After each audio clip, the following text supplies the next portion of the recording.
자, 겟세마네라는 이름은 히브리어로 이 기름을 짜는 틀, 기름을 짜는 틀이라는 의미를 갖는 단어입니다. 예수께서 마지막까지 진력을 다하여 정말 기름 짜듯이 이 진력을 다하여 기도하신 장소이죠. 그 의미가 그 기름을 짜는 틀이라는 의미가 적당한 것 같습니다. 예수님은 공생의 기간 중 언제나 습관적으로 새벽에 일어나 기도를 하셨다고 성경은 기록하고 있습니다. 근데 오늘 겟세마네에서의 기도가 공생의 마지막 기도가 됩니다. 그 밤에 붙잡히실 것이기 때문입니다. 예수님은 기름을 짜내는 틀 속에 들어가신 것처럼 피땀을 흘리며 기도하셨습니다. 근데 우린 예수님의 겟세마네 기도에 관하여 좀 오해하는 부분이 좀 있습니다. 그건 예수님께서 어떤 정신적으로 극심한 고통을 이제 앞으로 겪으실 것이고 또 십자가형의 그 끔찍한 육체적 고통을 겪으실 것이기 때문에 이것을 피하게 하여 주실 것을 기도한 것이다. 예수님도 100% 인성을 가지신 인간이시기 때문에 기도한 것이다라고 생각을 하는데 예수님은 단순히 육체적 고난을 예상해서 이 잔을 피하게 하여 달라고 이렇게 땀이 피가 되게 기도한 것이 아니고 또 십자가형의 무시무시한 고문 때문에 그 십자가형을 피하게 하여 달라고 기도하신 것이 아닙니다. 예수께 가장 끔찍하였던 것은 예수님께서 소름 끼치도록 싫었던 것은 그 무서운 죄를 짊어져야 했기 때문인 거예요. 죄 없는 어린 양이신 예수께서 모든 인류의 죄를 짊어지는 것입니다. 하나님으로부터 완전히 떨어져 나가는 것입니다. 그 순간. 그래서 예수님께서 십자가에서 아버지 어찌 나를 버리시나이까 라는 그 고백을 한 거였어요.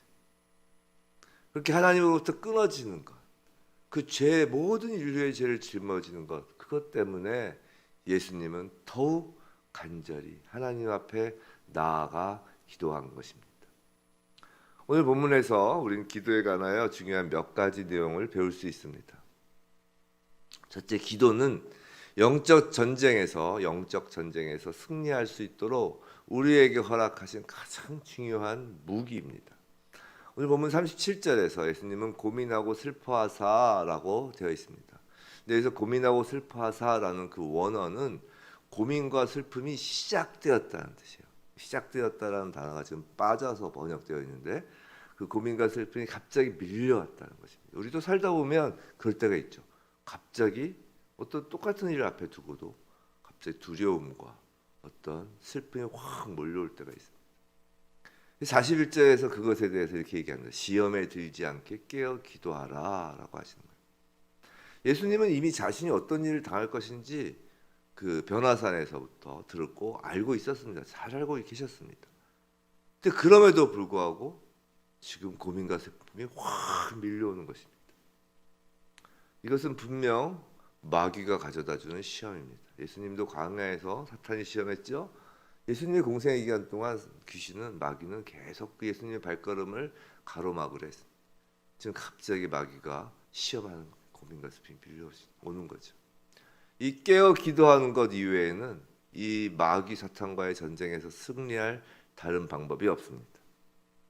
41절에서 계속해서 마음에는 원이로되 육신이 약하도다라고 지금 말하고 있는데 이 말 가지고 우리는 가끔 우리 역시 육신이 약하니까 어쩔 수 없다는 어떤 핑계 섞인 그런 말로 인용하는데 이 말은 그런 뜻이 아니라 이 마음이라고 번역되는 원어는 푸뉴마입니다. 푸뉴마에서 영입니다. 영. 마음이 원이로되라는 것은 영은 싸우기를 원한다는 거예요. 영은 영어로 하면 willing, 의지가 있다는 것이죠. 사단과의 전쟁은 영적 전쟁입니다. 육신으로는 그 전쟁을 감당할 수 없다는 것이죠. 영적 전쟁이니까. 전쟁의 주체인 영이 싸우고자 하는 그 영을 강하게 하는 것이 오직 기도밖에 없다라는 것입니다. 기도는 영적 전쟁을 승리케 하는 가장 중요한 무기입니다. 둘째, 기도는 함께 하는 것입니다. 예수님은 기도 시간에 제자들이 기도로 함께 하기를 원하셨지만 제자들은 너무 피곤했죠. 예수님을 실망시켰습니다. 예수께서는 이전에 평상시에 이런 말씀하신 적이 있어요. 두세 사람이 내 이름으로 모인 곳에는 나도 그들 중에 있느니라 라고 약속하셨는데, 막상 예수 자신이 그들을 필요로 하였을 때는 그 두세 사람도 발견할 수 없었던 것입니다. 예수님은 전적으로 홀로 싸우셔야 했습니다. 그럼 우리도 기도하는 것이 홀로 싸우는 것일까요? 그렇지 않다라는 거예요. 겟세마네에서 철저하게 고독한 상황을 경험하시고 이를 몸소 이겨내신 예수님이시기에 그 예수께서 늘 우리와 기도 자리에 함께 계시는 것입니다. 예수께서 하늘 보좌 우편에 앉아 우리를 중보하신다라고 말씀하시지 않습니까? 예수께서는 우리가 기도할 때 오늘 본문에서 지친 제자들처럼 주무시는 것이 아니라 늘 중보자로 함께 기도하시는 것입니다. 우리가 기도하는 그 시간은 오히려 세상에서는 홀로, 세상에서는 고독감이 밀려올지라도 우리의 기도자리에서는 주님과 함께하는 그 함께의 기쁨을 누릴 수 있는 자리인 것입니다.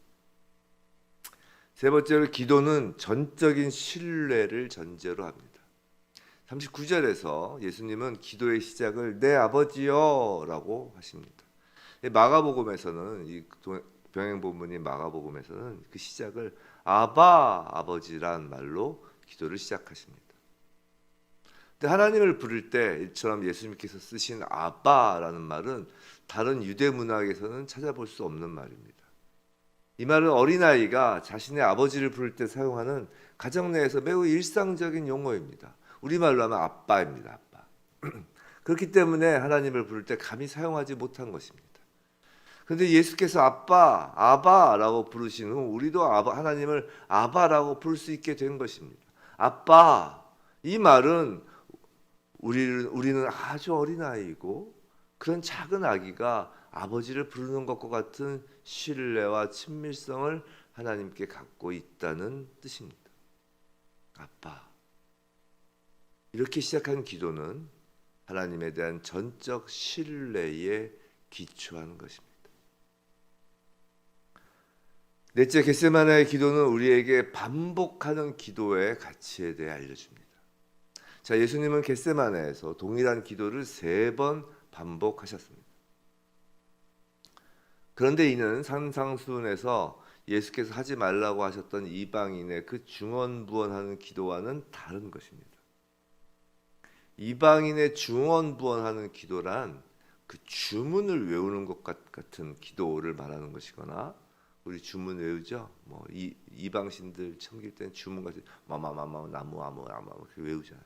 이런 주문 같은 거나, 아니면 어떤 간절함 없이 그 화려한 말만 많이 하는 기도를 뜻하는 것입니다. 우리 그렇게 기도하시는 분들 가끔 보죠. 진심을 담아서 애통한 마음으로, 아니면 정말 진심을 담아서 기도하는 것이 아니라 그 말재주로, 기도로 기도로 상대방 제압하려고 하고, 그 말로 막 말재주로 막 자기를 드러낸, 기도로 자기를 드러내는 사람이 있습니다.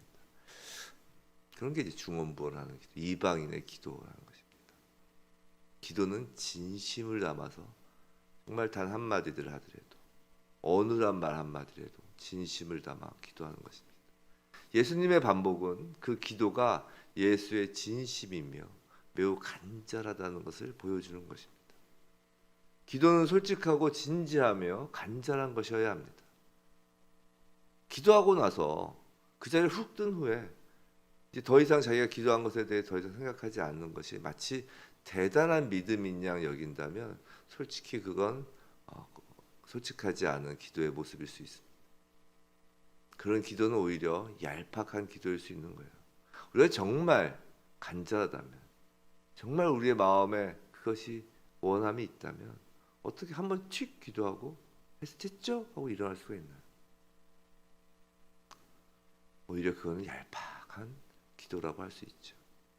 우리가 반복하여 계속 기도한다는 것은 믿음 없다는 것이 아니라 간절한 자녀의 심정을 여과 없이 내어드리는 솔직함입니다. 다섯 번째로 겟세마네의 기도는 응답되지 않는 기도의 중요성을 보여줍니다. 기도는 응답되지 않아도 그것이 중요하다는 거예요. 아니 어쩌면 응답되지 않는 기도가 더 중요할 수 있다라는 것입니다. 기도는 하나님을 조종하려는 것이 아니에요. 명심하여야 합니다. 우린 기도를 통하여 하나님을 조정하려고 하는데 그것은 이방 신들을 향한 기도와 다를 것이 없는 것입니다. 그렇다면 우리가 하는 기도는 예수님이 보여주신 기도의 모형은 하나님을 조정하려고 하는 것이 아니라 기도는 오히려 하나님께로 향하여 우리 마음을 활짝 열어 젖히는 것입니다. 그리고 그렇게 활짝 열어 젖힌 그 마음으로 하나님의 선하시고 기뻐하시고 온전하신 뜻을 환영하는 것입니다. 이것이 바로 기도와 마술과의 차이인 거예요. 마술, 요술은 우주적 힘을 조정하려고 하지만 기도는 하나님의 뜻에 우리를 굴복시키는 것입니다. 우리가 하나님과 가까워질 수도 있고 거룩한 삶을 살 수도 있습니다. 믿음과 간절함과 기대감으로 기도할 수 있어요. 하지만 그럼에도 불구하고 우리가 구하는 것을 받지 못할 수 있습니다. 하지만 기도는 우리가 원하는 것을 쟁취하는 것이 아니라 우리가 원하는 것을 하나님께서 원하는 것으로 바꾸는 것이 기도인 것입니다. 마지막으로 6번째, 기도는 행동하는 힘입니다. 예수께서는 기도를 마치시고 일어나라 함께 가자 보라 나를 파는 자가 가까이 왔느니라라고 말씀하셨습니다. 일어나라 라고 하신 거예요. 함께 가자 라고 하신 거예요. 예수께서는 무릎 꿇었던 자리에서 일어나 인생의 전쟁터로 나가십니다. 여기에 기도의 힘이 있는 거예요. 이미 기도하는 그 시간에 영적 전쟁에서 승리를 쟁취하였기 때문입니다. 기도를 통하여 혼자가 아니라 주님께서 함께 하심을 확인하였기 때문입니다. 하나님 앞에 기도하며 전적으로 하나님 아버지를 신뢰하기에 이제 사람 앞에서 확신을 갖고 설 수 있기 때문입니다.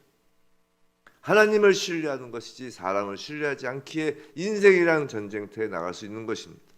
이제 인생의 전쟁터에서 나의 뜻이 아니라 하나님의 뜻이 이루어지는 것이 목적이 되었기 때문에 더 이상 두려울 것도 없는 것입니다.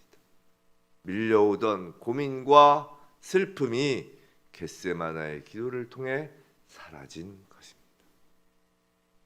성도 여러분, 부디 날마다 하루의 시작을 이와 같이 기름을 짜내는 틀속과 같은 그 기도 자리에 앉음으로 세상을 두려워하는 것이 아니라 세상이 우리를 두려워하는 인생 되길 주님의 이름으로 축원합니다.